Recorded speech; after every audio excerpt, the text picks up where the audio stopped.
Good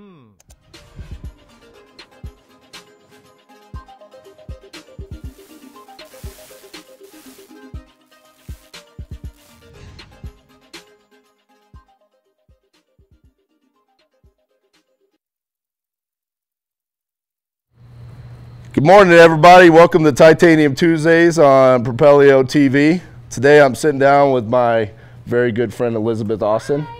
Elizabeth, how are you doing today? I'm good. How are you?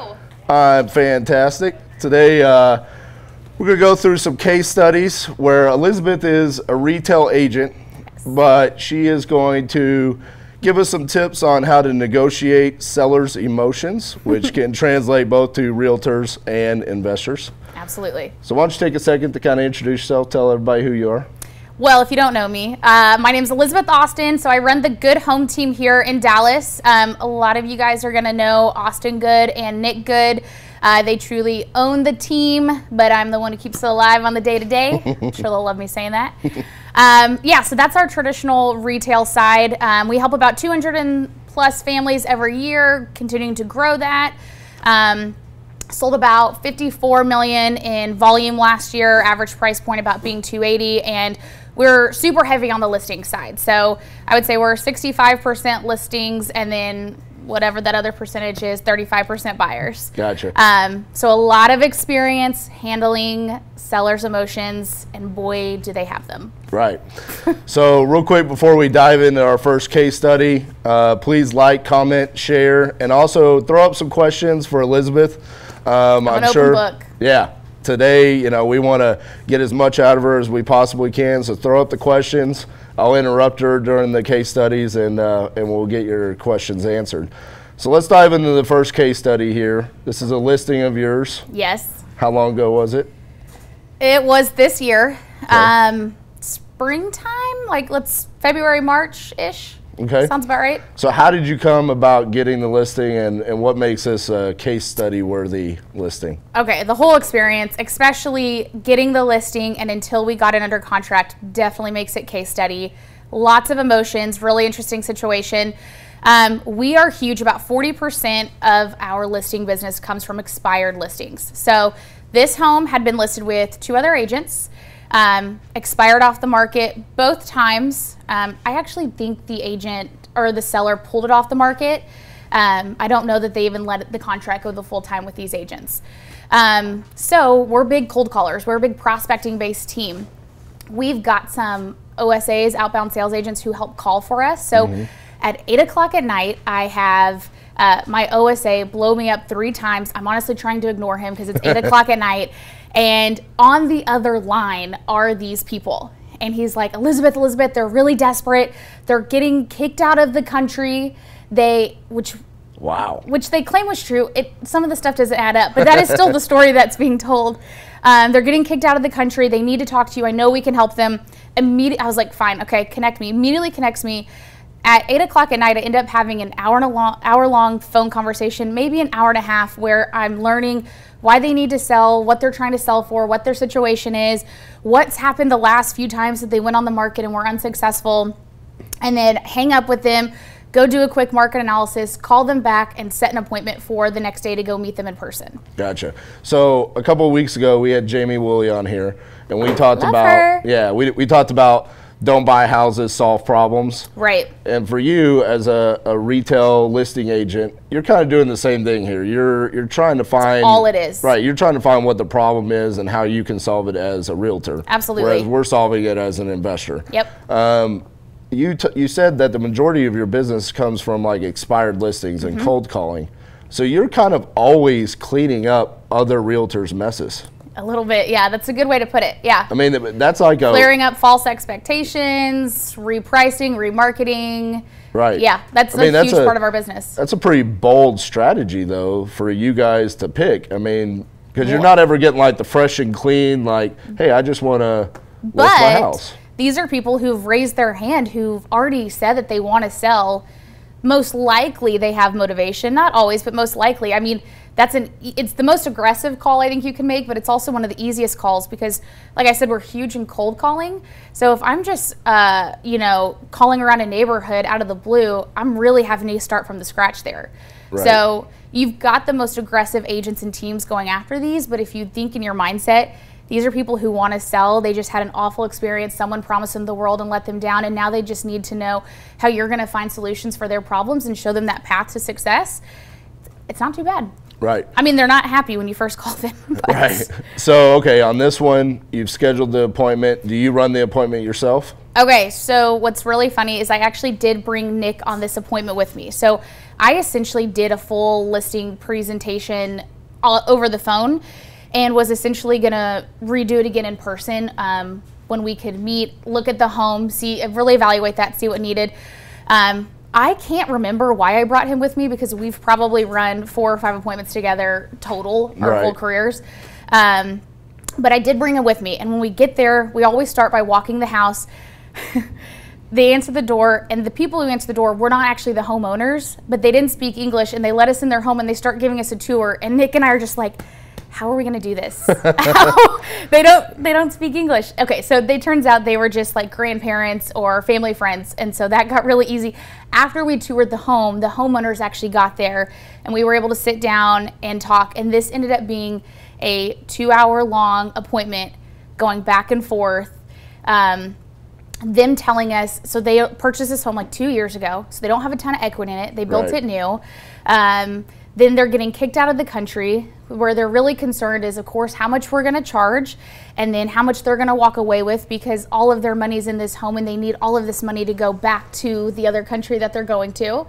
And so we're sitting here just trying to even run numbers for them of what can we do, how can we sell this, not to mention I'm on a time frame of like a 45-day time frame, and this is a neighborhood that sells really slowly. Right. Had another home in that neighborhood that took us like 4 months to sell. It was just going back and forth, them nitpicking on our commission, us running numbers. With their other 2 agents too, they actually got an offer once, and I told them, I said, I'm sorry, you should have taken that first offer you got with that first agent. That would have been the absolute best case scenario, because that's $10,000 higher than I even think I can sell your home for. So what's crazy about this is an expired listing, right? And one of the, obviously this had to be a huge topic of conversation. They wanted to talk to you about how much you were going to charge. Right, always. Which I'm assuming whoever originally listed the property probably listed it on a discount. They did.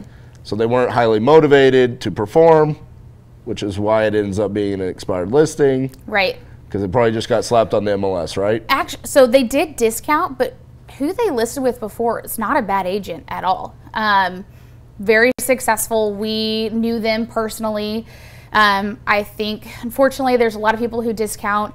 We ended up having competition with an agent who actually outsells us, which is pretty rare. Most of the time when we go on these appointments, because we are such a volume team and sell so many homes, it's really rare for us to have that much competition that sells more than us. Right. Our competition did, and we ended up getting this 1% higher than what she was offering. There you go. I won't name names. But it's about showing the value. I kind of hate when people say that. It's like value, value, value. But it was showing them how we could still do this in the time frame. And we ended up getting it under contract within 2 weeks. But the craziness was that 2 weeks. Right. So what happened during those 2 weeks that was okay, so we crazy? We get the paperwork signed, then and there at the appointment, 2-hour appointments. And if you also know us, you know we're normally in and out in 25 minutes. Okay. We're not the fluffy presentation people. Because of their time constraint, it was, hey, I want to be on the market today. So I go back to the office.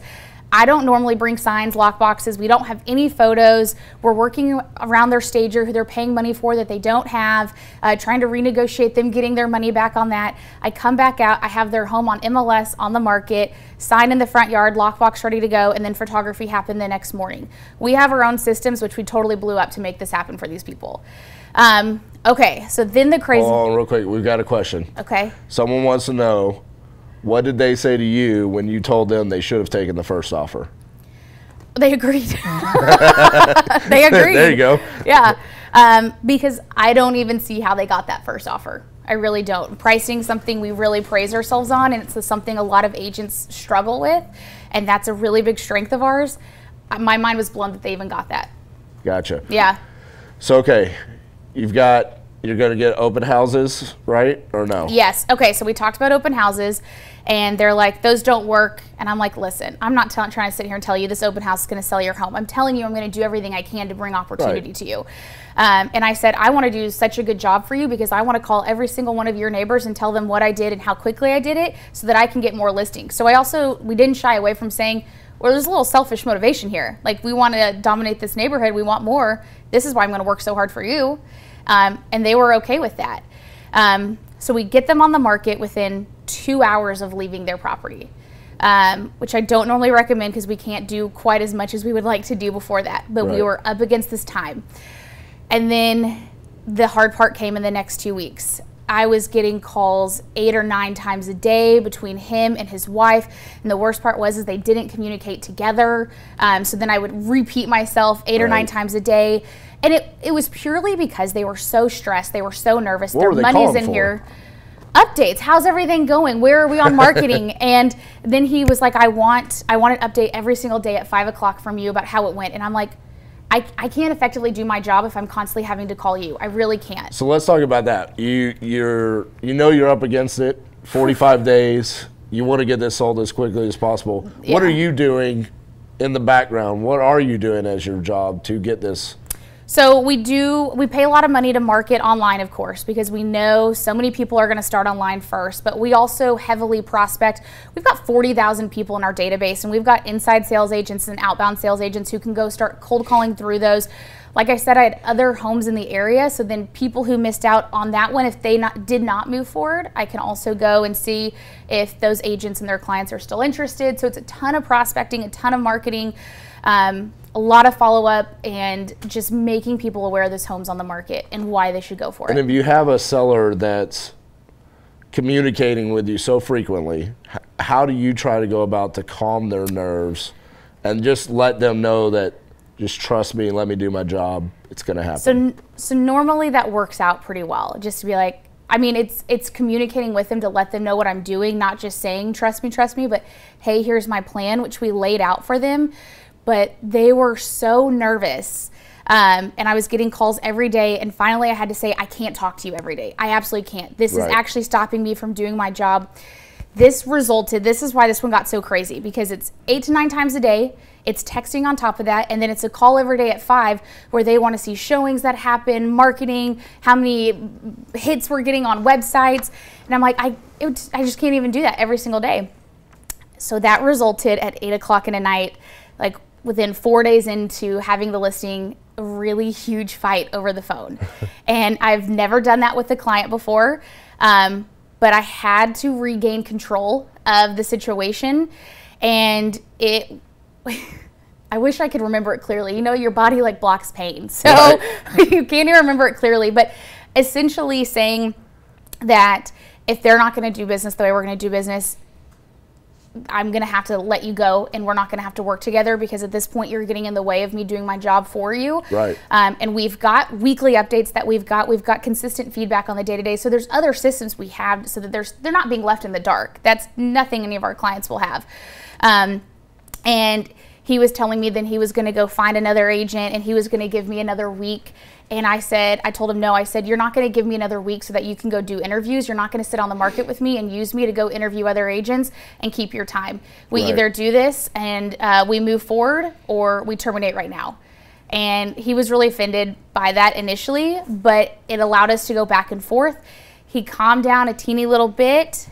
Within 2 weeks in our second open house, he was really happy though, because we had more people through our open houses, more hits online, more showings than any other agent had gotten it before. So he could see everything we were doing was working. You just can't always force people to bring offers out of that.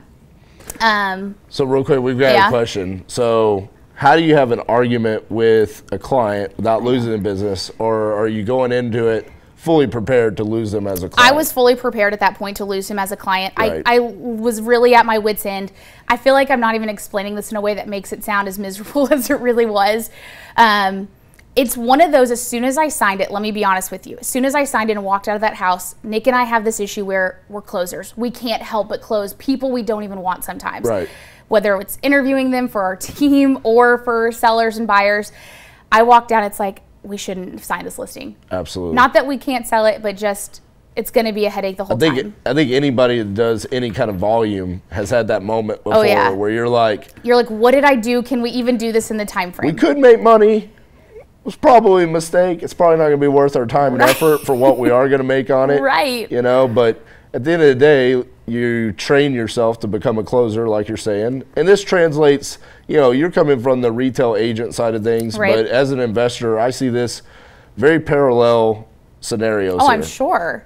I mean, when we sit down with a motivated seller and they're telling us a lot of the same issues that you're dealing with right here, you know, time frame, the house needs to be sold in a certain time frame, how much am I going to get out of the property, what are the expenses, and then, you know, the pain points, which are they're supposedly having to get kicked out of the country. No, they did end up leaving the country. Okay. I just don't think the time frame was as short as they told me. Right. No, it totally is. And that's the hard part, I think, for people like us, is it's like, you know, you can help. It's just, are we all being realistic about how we can help and what we can get for this? Right. So, all right, at that point in time, you've had the argument. I had the argument. You put your foot down. I put my foot down, and I did keep the business, and I was prepared to lose it, but I felt like I also had to do it in order to regain respect, which I know that sounds kind of weird. And trust me, this is the one and only time in my career that I've ever really yelled at a client. Right. Were you yelling at the wife or the husband? The husband. So, okay. I know this sounds crazy, but way back when, my sister called me, and we were having some deep family conversation. And this has always stuck with me, where she said, you know, men seek out respect. And when a woman puts her foot down like that and demands respect, it really speaks to a man. You know? Our relationship was so much better after that. And I think I had to do that, or it was almost testing me the entire time. Right. And that's understanding the emotions of a seller and who you're dealing with. Yes. And But if you're not prepared to lose that business, don't go in and have that conversation. Right. I'm sure over the course of the time, you learned that about this particular seller, and you've obviously made that judgment call on the spot. Right. That it was the right time and place to take that course of action. I also just couldn't take it anymore. Right. But it's also for yourself as well. Yeah, you know? It was for my sanity. Yeah. Absolutely. I've been there before where there's been times where I look back at it and I'm like, maybe I shouldn't have raised my voice or been so strong about it. Oh, no, I did feel kind of awful about it immediately after, because I don't talk to my clients that way. Right. But then seeing the improvements it made, like, it felt good and I felt awful. Right. But it definitely, the rest of the transaction was still tricky and difficult and really emotionally strong, but that definitely helped with that. Right. For those of you that are just joining us today, thank you for watching. Please drop some questions in the comments. Elizabeth today is talking about how to negotiate sellers' emotions. And we're using two particular case studies, whereas a listing agent, she had to deal with very difficult sellers and scenarios. And this translates not only in the real estate realtor world, but also in the investor world. So please drop some questions up there. We got one from Melody. Says sometimes you have to have the come to Jesus talk. It just reiterates you're all on the same page and have the same goal. Absolutely. Right. Absolutely. And I think, like you said, it almost makes the relationship better. It was a risk. It did, though. I think it did. I've sometimes felt like when you have those come to Jesus talks that it almost now, it's no longer like this professional relationship. It's like we were finally real with each other. And that's actually one of our strengths on our team. So we'll have a lot of people who hire us sometimes, and as much as we have these results, they're like, I don't know why, I just feel it. It's just you. And I think it's because, like, we are who we are. And we're good at what we do because of that. It's not a show. It's not something just crazy fancy. It's us. It's facts. It's keeping the feelings out of it for the most of it, which helps manage their emotions. If I can go to stats and facts and trends, then I'm minimizing their emotional reaction to what I'm saying. Right. So Sydney asks, Have you ever read The 5 Love Languages? Oh my gosh, I love love languages. So I've also read it, and the follow-up was, if so, has that helped your business tactics? I would say yes, but not for my clients as much. It has for me running my team. In fact, at our business planning last year, I actually took 30 minutes, 45 minutes for us to all go over the love languages, talk about what they are, and help them discover what theirs are. I can't say I've always been the best at communicating with them in their love language after that, but I do know most of my teams. I know like Nick and Austin's, and that's so important to me. Like I'll push that on them all the time. So I see it more there than probably with my buyers and sellers. Yeah, I mean, it really helps when you're trying to give recognition, or even how you just run your team overall, right, and communicate with them. It's a very powerful book. Maybe we should give that book away today. Oh. Ryan says he'll buy it for someone today. Thank you, Ryan. We appreciate that. Also, Grant Teaspoon did an episode last year about head, heart, gut. There you go. I've never. So there you go. There's a whole in the comments. There's a whole episode that Grant teach me something about this topic, and I love Grant because he's always one step ahead of me. What's your love language, RJ? I don't really want to give out anything about my personal life on this show. Everybody keeps asking me things about this, and but your love language is more than personal. Well, you may have a different one for your personal than for your business. I'm pretty sure I do. See, I like to just be the man of mystery. Oh my gosh, it's that beard. Yes. I was told I'm very mysterious this past week, so I'm just going to keep it that way. Isn't that right, Jawad? Very mysterious. Anyways, back to our case study. So at this point in time, Cassie asked me a question. Hold on. What did you say, Cassie? Yeah. Oh, there you go. Okay, so words of affirmation for sure. Quality time second, physical touch is third. I don't care about acts of service or gifts. I would say they're all pretty tied, but words of affirmation is number one. You're doing a great job today. Thank you. See, but it's got to feel genuine for it to really warm my heart. You can't give it to me too much though. People want to ask questions about real estate, so let's get back to the case study. As much as I love the love language talk, and then you trying to bring in my personal love languages. We'll get it out of you one day. Awkward conversation for me. So, okay, where are we at on so dealing with this very nasty seller So here? what had happened was we have that talk. By the end of it, we come to an agreement. This is a 30-minute kind of screaming match on the phone where I'm not even allowing him to talk over me. And we come to an agreement that we're going to keep working together, keep giving it a shot. So this is actually, if I'm correct, we had it for a week. We had a weekend, open house, great traffic. I believe that this is week 2, the beginning of week 2 that we have this fight. So then the week keeps going. We have showings. These guys were trying to take everything into their own hands. I mean, they were calling all of the agents before they even showed the home, because they get all this information through our centralized showing service, trying to talk to them and vet their buyers for them. Goodness. And then they would call me after talking to the agent. What did you hear? What do you know? And I'll be honest, I'm not trying to follow up with that agent within 30 minutes of them showing the home. Right. Typically, we wait at least 24 hours for them to naturally give us the feedback, and then we'll start reaching out. So then when I didn't have it, they would get really mad at me, like, well, we already know this. And I'm like, wait. How do you know that? Right. Stop interfering. It's tough because you want the most amount of money. You want the shortest amount of time.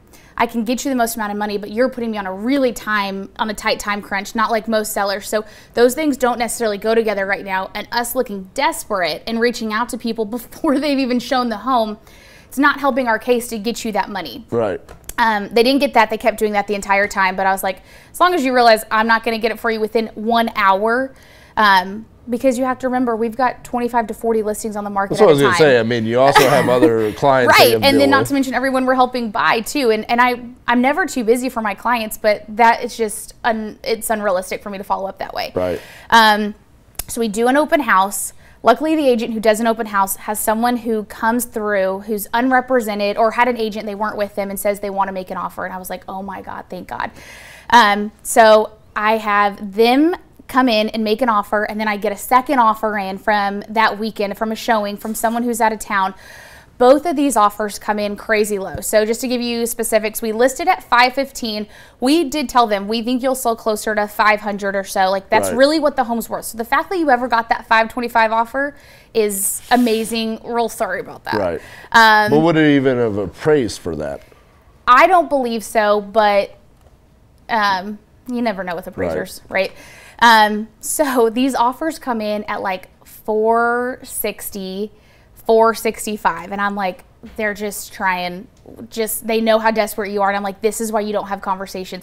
You've actually talked to both of these people. Right. I'm able to pit those two offers against one another, negotiate one of them up by like $25,000, $30,000, get them to $495, get them like a 25-day close, but then they want to be out of the country, and then they're like, Elizabeth, we need a lease back. And I'm like, well, we never talked about a lease back. You told me you were just desperate to get out of here. Oh my goodness. So what's funny is the buyer is actually an investor who was 1031 exchanging his money from another property into this property. Right. So he was on a time limit himself, and I'm just trying to mash up and make these timelines work for both of them.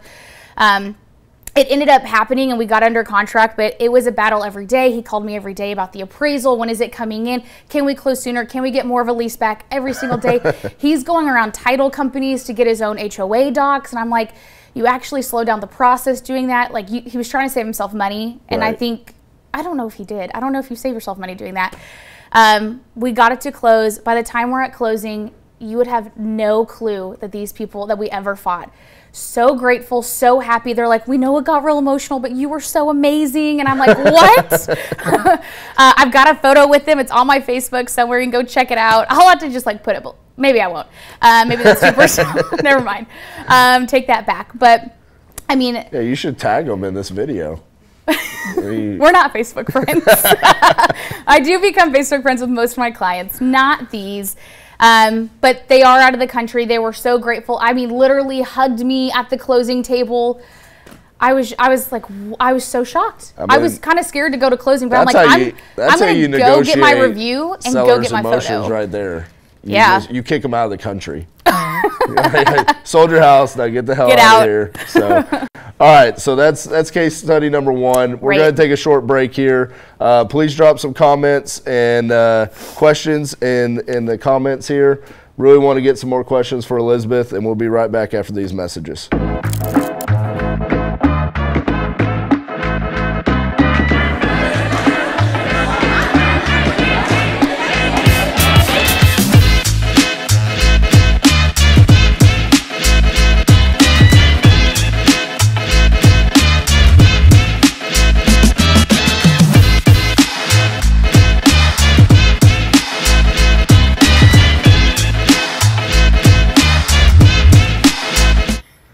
All right, guys, we're back from commercial break. I want to get some questions in here for Elizabeth. For anyone who's ever wondered why it looks like I have terrible posture on this show, it's because I slide down. Yeah, these leather chairs. I know. So on camera, I'm going to put in a request for a new specific chair for RJ Bates. Courtesy of Propelio. Thank you, Ryan. The Game of Thrones crown. Yes, you're giving away books, you're getting chairs. A titanium chair. All right, so I know we have another case study here. This one you actually just closed on. Just closed yesterday, so if you go to my Facebook page, you'll actually see the live testimony from these clients. But this has been over a year in the making for this one. A year in the making. Year in the making. That is crazy. So, all right, you've had this listing twice? I've had it twice. Two different sellers? Nope, same seller hired me twice. Okay. All right, so explain that. Okay, so once again, our bread and butter's expired business. So they expired off the market. They were on the market for over a year with another agent, local agent. This one was in DeSoto, and this one's got some funny little twist to it. On the market over a year, this guy comes in and tells them you need to do X, Y, and Z to this home to get it market ready. Pretty confident they put $30,000+ into this home. And there are some sellers, as we all know, that we're going to go in and do stuff to their home to get it market ready, or you can always price appropriately. And this was just, everything they put in was where you're not getting your money back. And so that stresses me out as an agent who does work with so many people. When you get newer agents or less experienced agents in their advising, it gets a little risky. So definitely, sellers, do your homework. They had 5 showings in a year. 5 showings in a year. 2016, hottest real estate market there ever was. Wow. And expired off the market. I cold call, like I said, that's how we prospect, and get him to meet with me. I don't remember how that conversation went. That was relatively smooth. But so I have an appointment to go out to his home, and I actually take one of my teammates with me, who was one of my really good friends. I think we were just together, and I was like, you want to run it with me? And he was like, sure. So we get in there, and we like doing that occasionally because we like to see how each other works, because we're all different. Right. And he works more of a luxury market in Dallas, while I work everything else. Right. So you don't do the luxury market at all? No, I won't say I don't do it. I definitely do, but my bread and butter is really probably under 500,000. Okay. I'm a volume game. I'm a contact sport. I'm not worried about, let me just sell $1 million home so I can sell less homes. I'm like, let me get as many homes as I can. Gotcha. Well, I have to interrupt you real quick, because speaking of 2016, Cassie Solis, who was my escrow officer back in 2016,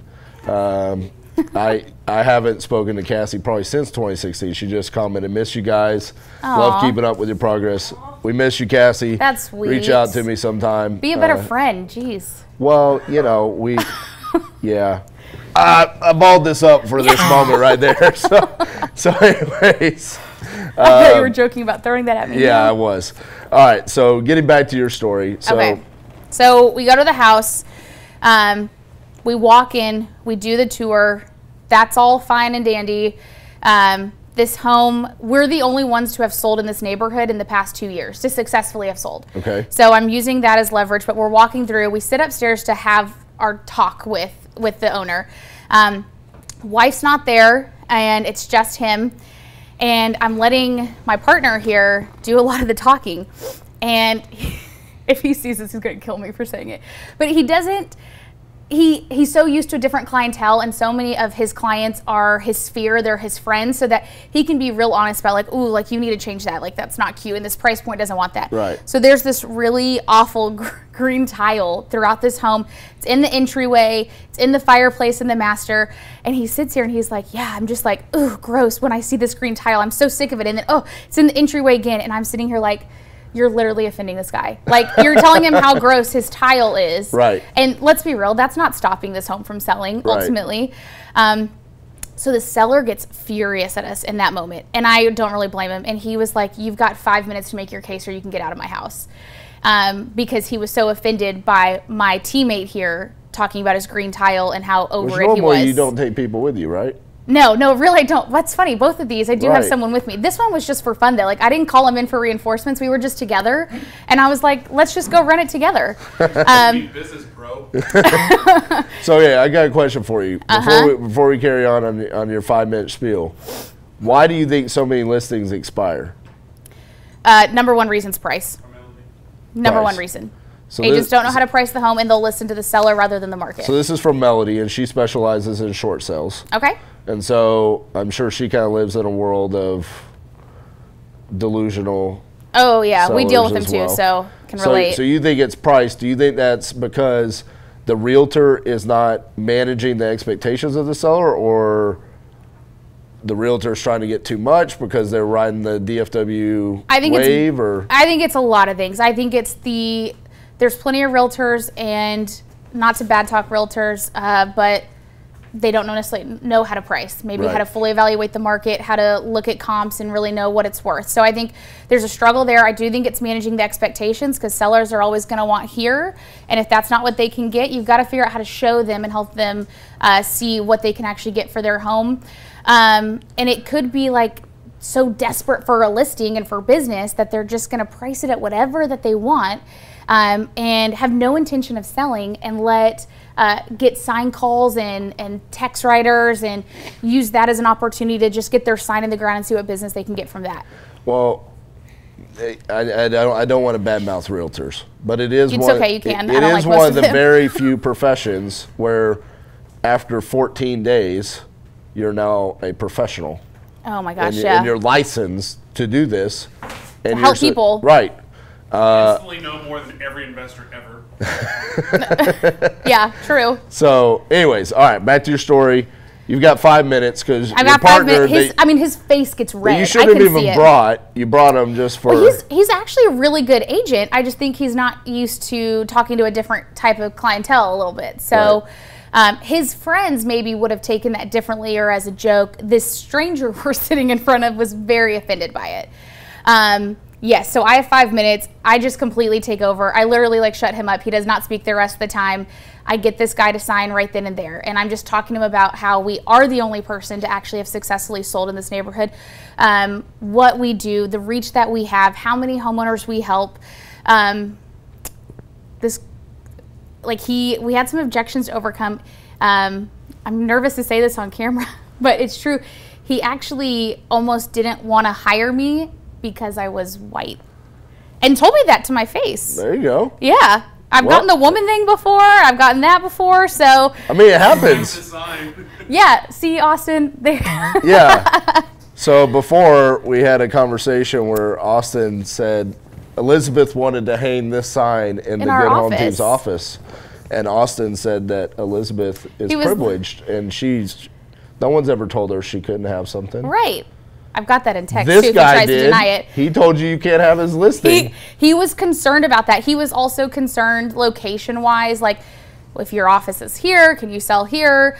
But he was definitely concerned with the color of my skin and being able to do his job, our location. Now we've offended him. Hold on. Let me ask you a question. Let me play devil's advocate for him for a second. Do you think maybe the reason why he was thinking that is because of the potential buyers that were going to be going in there? Oh, 100%. It wasn't like really, I don't think, against me. It's overall looking at the demographic of where his home's at and trying to appeal to the market. For sure, yeah. I mean, maybe it wasn't a completely racist statement. Oh, no, I actually didn't get offended by it. But I was still shocked because it's always shocking when someone tells you that, especially to your face, you know? Right. Like I said, I've gotten it for being a woman. We're not going to hire you because you're a woman. Oh, that one really sets me off, actually. So that's another story. That's a whole nother story. That's a whole nother case Just study. like, while you've been talking, I think we should also have you come back at some point in time, and we should talk about pricing, because a lot of what you're talking about today is you're getting these deals from expired listings. Right. And you're thinking that the main reason why they're expired is because of pricing. It's a big part of it, yeah. It's a big part of it, and that's going to be huge for investors. I mean, when buying right or selling, doing your calculations, pricing is huge. So knowing the market and knowing how to fully evaluate comps is going to be so impactful to everyone's success, whether you're an agent or an investor. You're like our first call. You're like, you're Titanium Investments' first call anytime we list a property and it doesn't sell in like 38 seconds. You guys, I got a call from RJ a few weeks ago, and he was like, Elizabeth, I need a realtor. I've got this home in Fort Worth. And I was like, I don't even need to hear about that one. It's like a multi-million-dollar home. You're good. Give it time. I'm not even going to look into it. It's fine. And then I got this other one, and for the first time ever, you're like, a real estate agent told me I underpriced my home, and that's why it's not selling. Yeah, I found out that we underpriced our house. We thought we were doing a good thing. Create that frenzy. Yeah, we could have listed it for $475. We listed it for like $450. I know that sounds crazy, and you're like, there's no way that works, but all the activity in that market really was in that higher price point, and the home was totally worth it. Yeah. But that city has really taken a hit right now. And here's the thing.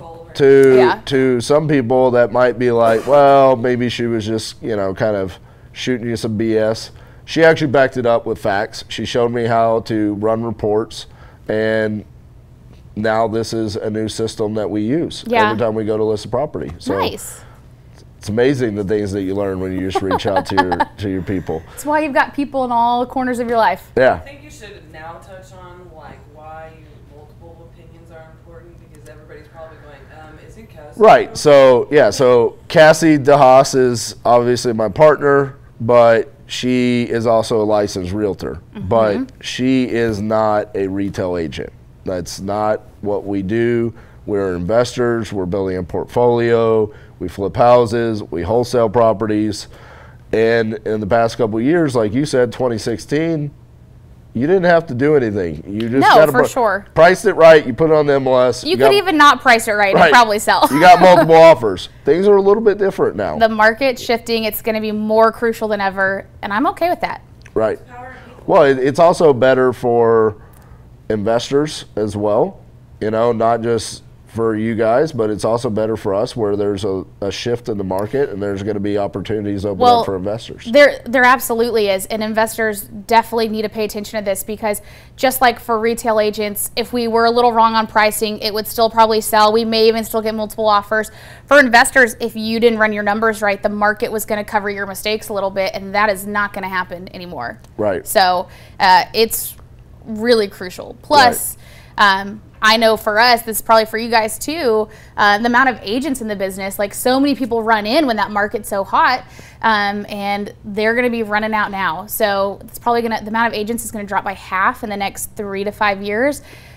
There's not a tally of how many investors are in the market, but I'm sure more and more of the non-savvy investors are also going to be leaving the market. There you go. All right, so let's get back to this. To business. This. Yeah. So. Okay, so I do get him to sign then and there. Have to get the wife to sign. He had been on the market for over a year. There's not a ton of activity that happens in this neighborhood. Once again, he's like, listen, I'm giving you 90 days to get this done. And I'm like, awesome. I love all these people who spend so much time with everyone else, and then I get like 45, 90 days to get the job done. We made a huge correction in pricing. They started at $365, and I'm pretty sure I got them down to like $325, $330. I get more offers in the first week than they had. I'm sorry, more showings in the first week than they had the whole year. So he's pretty happy with me at that point. But he is a little unrealistic still on the sales price and on what needs to get done to the home. We get an offer, they get their inspection done, and we just have so many repairs that come up on this. They've been in this home for 25 years. Like, they've maintained it pretty well, but still, there's so much at this point that comes up on the home. The agent's trying to ask for all of these repairs. They're trying to negotiate the price down further, and my client was being really stubborn, essentially, and agreed to some of the repairs, but wouldn't agree to the price, and this deal totally just falls apart. Totally falls apart. He's really stubborn, and he's pretty sure that he can just go off the market and list for more later. So we end up expiring off the market ourselves after 90 days. And he says he's going to relist in spring because he knows he can get more money. And I was like, no, no, no. Like, you're not doing all this stuff to your home. You're not necessarily going to get more money. This is 2017. So if you're a retail agent or even an investor, that first sign of the correction really started the last week of July 2017. Right. Since we do so much, it was a dead stop. We felt it. And I was just telling him, I was like, this is not going to happen. I'm not going to be able to get you more money. I want you to hear me on this. You're going to now spend holding cost maintaining this property until springtime when you're ready to relist, that you could go and get into your lower house, your lower payment, and make up that really quickly. Didn't want to hear it. So we expire. I bring him an off-market opportunity a few months later. Doesn't work out. And then when you expired, was the intentions on eventually relisting with you? It was definitely relisting. I took the initiative to assume it was with me because I'm going to always assume the close. And so I stayed in touch with him, and that's why when I had someone who reached out who was interested in the home, I brought it to him, got him back. So I was still in touch with him every few months. Hold on, I have to interrupt you. Nicole Espinoza just joined us. Nicole, my fellow boss babe. Yeah, so funny story. What about? Yesterday, I actually called Nicole to try to get her on the show. Okay. Nicole, you still haven't called me back. This could be you right now. This could be. But I've officially replaced you in every facet of my life with Elizabeth. So, sorry, Nicole.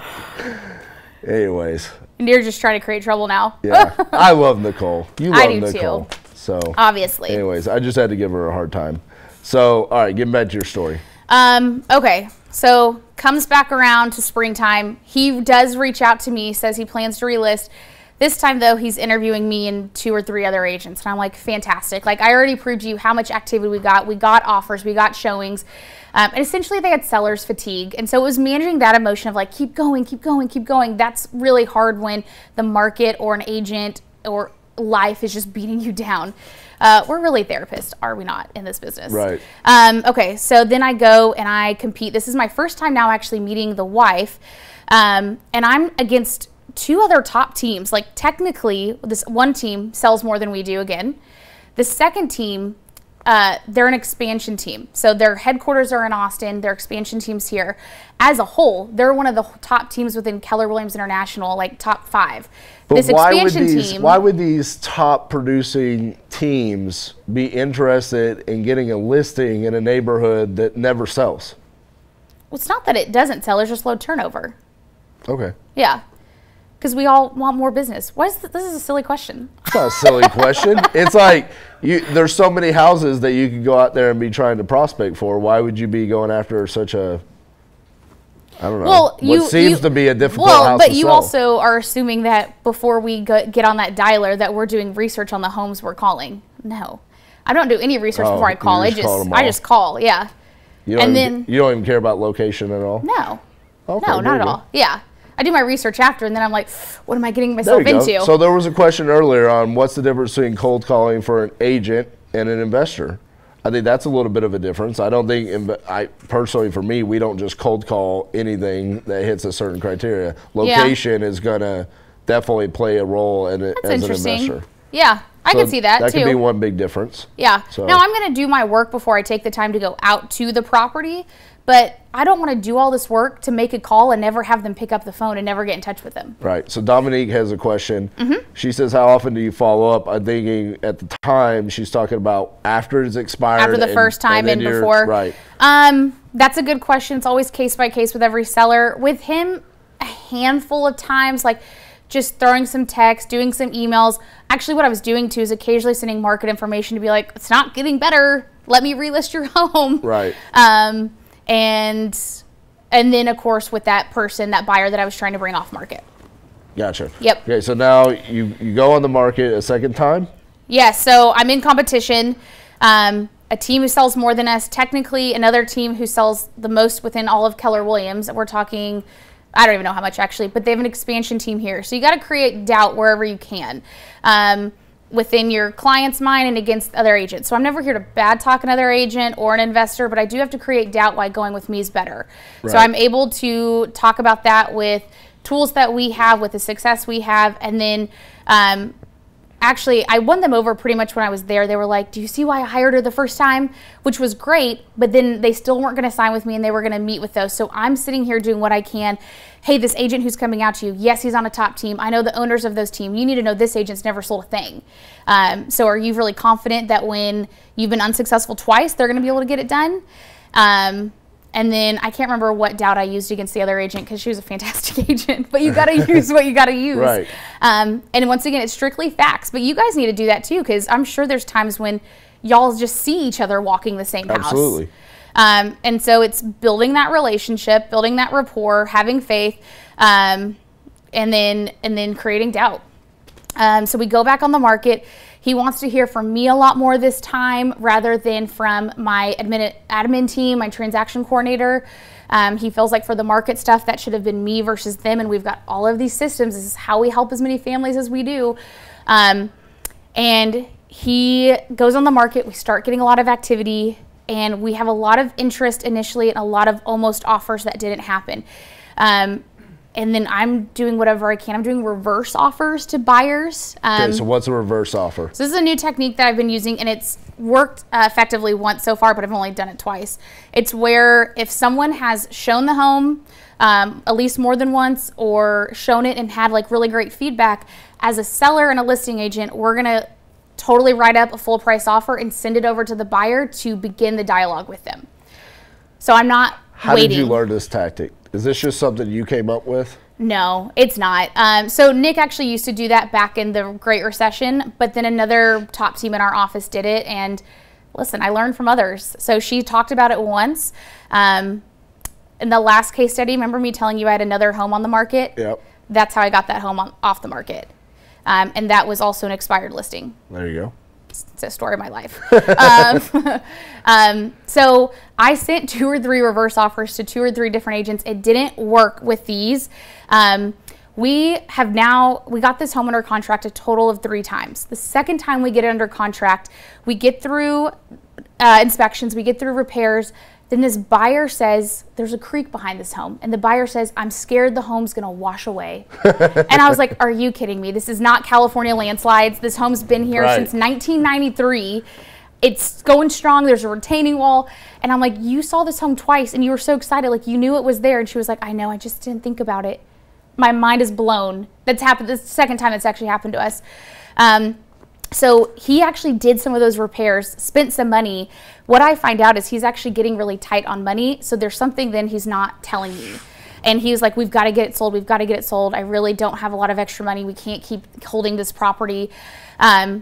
Within 2 days, we got it under contract again. We just closed on it yesterday. My point being, though, we closed at the same exact price where we would have been last year. And he ended up, in that time off the market, made all the repairs from the first inspection report. So it would have been better off for him to just accept that first offer a year ago. He would have netted the same, but technically put more in his pocket because he would not have been holding this home for a whole other year. Wow. But I mean, he was all over me too. Like, where's the feedback from this? And like, we had great communication. It was never, it's pulling teeth getting it from other agents. So it's making sure he knows that, making sure, you know, not getting him too excited that these other offers may come in and where they're going to come in at, because agents all the time are going to say, I'm going to send you an offer. I'm going to send you an offer. Never comes. Don't tell your client anyone's ever going to send you an offer. Wait for that in writing. So he was antsy, but he was never mean, and he would respond well when I just explained the situation to him. So I think communication is the #1 thing with buyers, with sellers, with investors, whatever the situation is, to keep the deals moving forward. So how long did this one take from start to finish? So technically that third offer came the day before we were gonna expire off the market again. Oh, wow. So the second time I had it for 6 months, executed twice in that time. So really it was a full year from the very first time I listed it till we closed. Wow, that's pretty crazy. All right, we need to take another break. When we come back, we're gonna do some Q&A. Okay. Okay, so drop in all the questions that you have for Elizabeth. It can be about any topics that you want, including apparently her love language. So we'll be right back after these messages.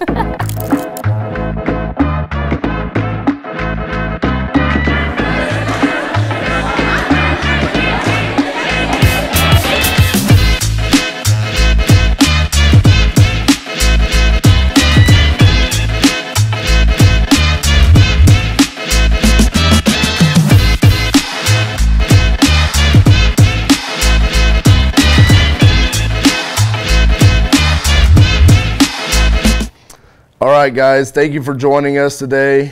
Elizabeth just wrapped up her second case study. Some really interesting stuff there. Thanks. I mean, it's crazy how y'all's whole business is like focused around going and getting the expired listings. Yep. What blows me away is that just in my head seems like it would be such a difficult way to run your business, but you guys crush it. I mean, how much did y'all do last year? Like we 50? sold 213 homes for $54 million in volume. It's crazy. So right now I want to open up for Q&A.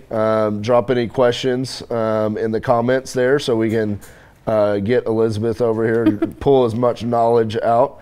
First question we got is from Sydney. She said, what are the top 2 books for helping learn how to flow with different personalities? Oh, that's good. Hey, I read all the time. 2 books. I don't know. Do you Twilight and Animal Farm. Those are the top 2 for sure. Yes. I guess I don't know that I've read books on that as much as I've like studied the disc profile. Tony Robbins has got a great thing on that. And so then you learn what are the different personality traits. And so you can figure out how to determine what someone is within your first 5-10 seconds on the call, and then that way you can mirror and match them in the call and the appointment. There's great actually, okay, also not a book.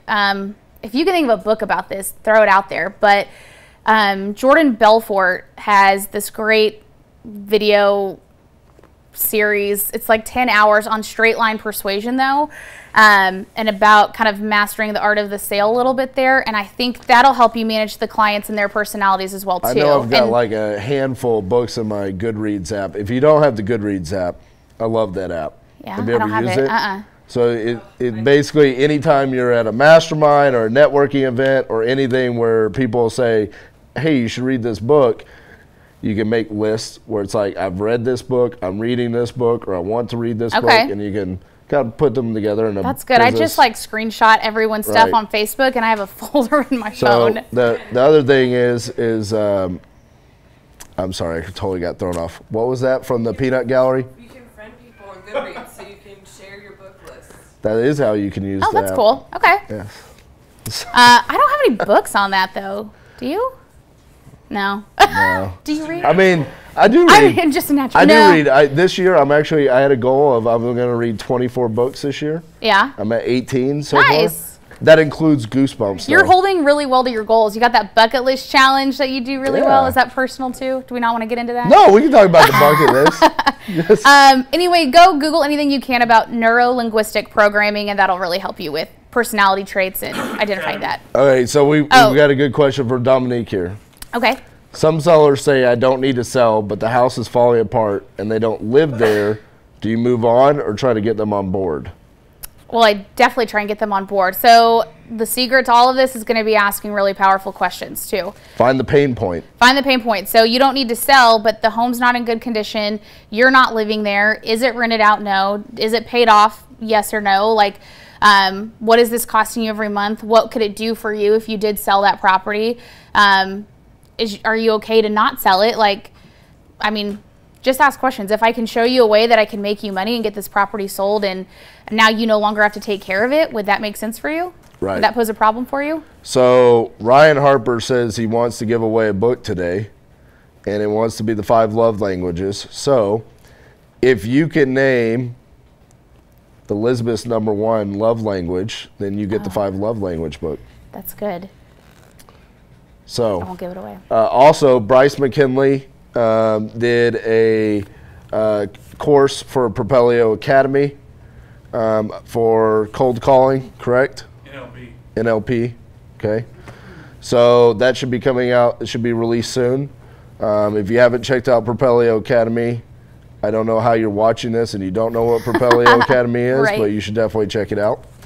Another thing that you and I have talked a lot about today is pricing. Why don't you give like a couple of tips on how to appropriately price or what you're doing now to make sure that you're taking into account the softening of the correction in the market. Right. You can call it whatever you want.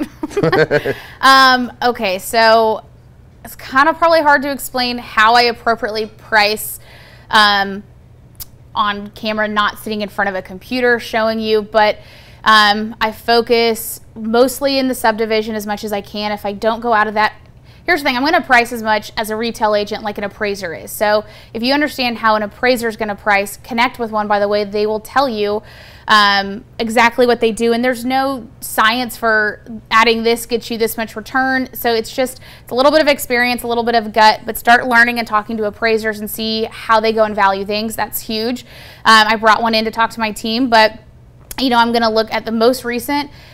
That sounds stupid, I know, but a lot of agents and appraisers will go 6 months back. We're in a softening market, so if you have enough from just the past 90 days, definitely go with it.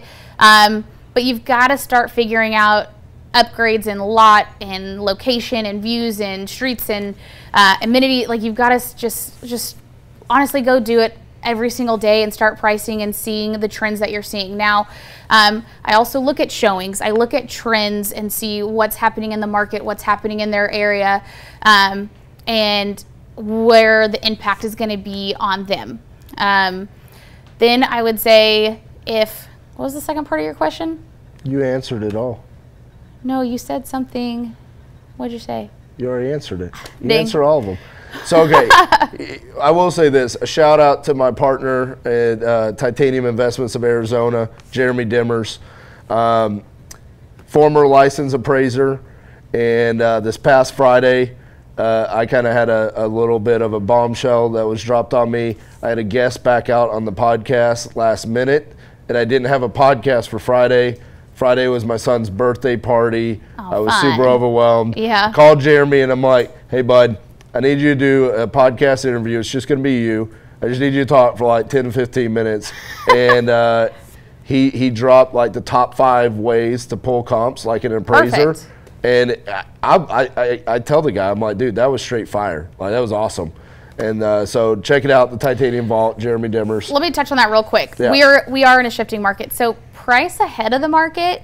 Go look at the trends, because if it's going downhill, plan for this for yourself so you can be conservative with your numbers. If homes were selling here, this is my chart, and then now they're selling here, plan to price a little bit down here so you're not chasing the market down. That's a conversation that's really hard to have with sellers.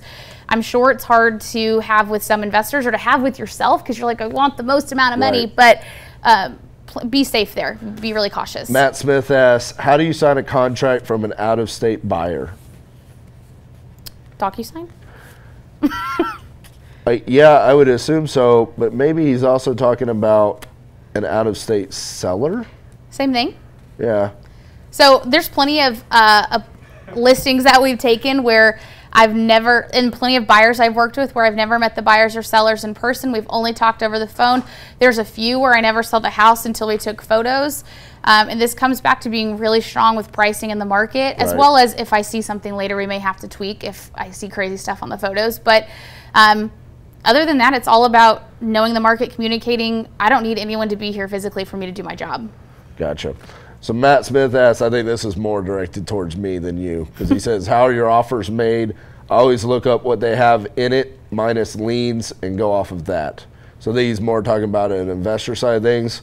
Matt, I don't care how much they have in it. I don't care how much the liens are. My numbers are my numbers. I don't care about the seller's needs as far as what they have in the deal, because just like when I buy from a wholesaler, I don't care if the wholesaler makes $1 million or if he makes $1. Right.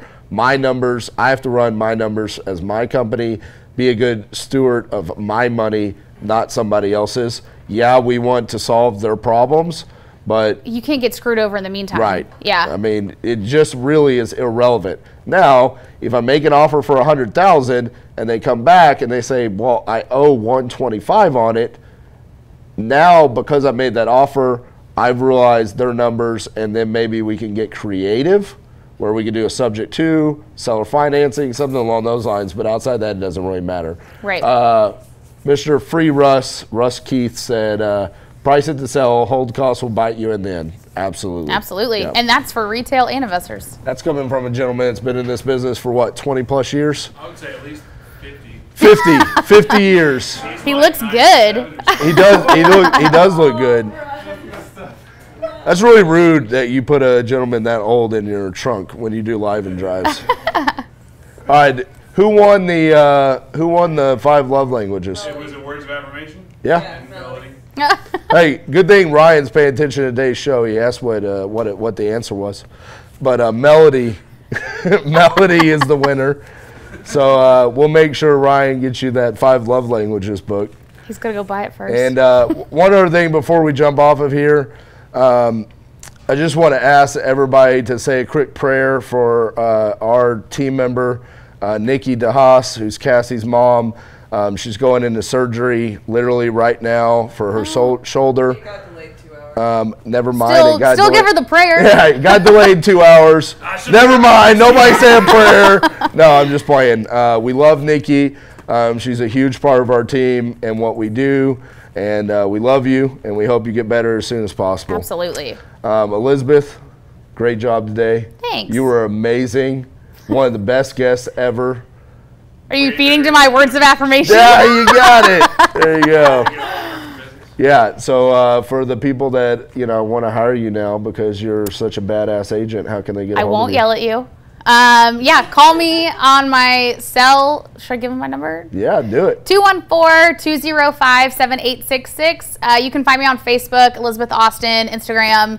I'm on social media all the time, so that's a great way to connect with me. You know what?